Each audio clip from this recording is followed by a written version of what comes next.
Chapter 10, The Women's Courage and Spirit of Islam.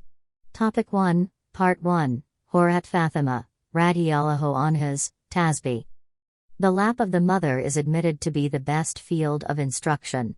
Mothers imbued with the religious spirit are more likely to bring up children who will have similar aptitudes. Alas! Our children are brought up in surroundings that draw them away from Islam or at least make them indifferent to the duties they owe therein. The results are obvious.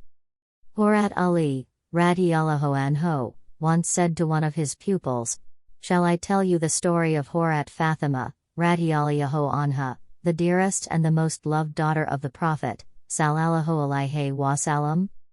When the pupil replied in the affirmative, he said, "Hurat Fatimah, radiyallahu anha, used to grind the grain herself, which caused corns on her hands.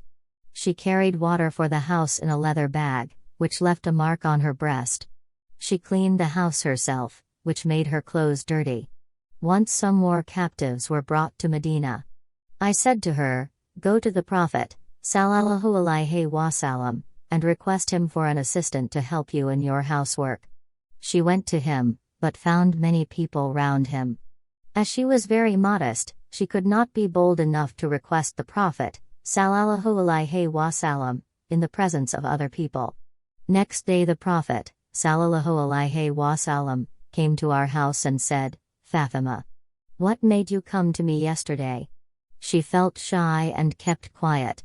I said, 'O Prophet of Allah, Fatimah has developed calluses on both her hands and breast, on account of grinding and carrying water.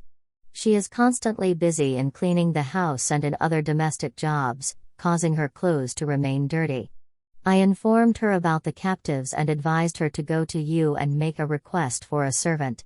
It has also been reported that Hurat Fatimah, radiyallahu anha, made a request. I and Ali own only one bedding, and that also is a skin of a goat. We use it in the morning to put the feet of the camel.' The Prophet, sallallahu alaihi wasallam, said, 'Fatimah, be patient.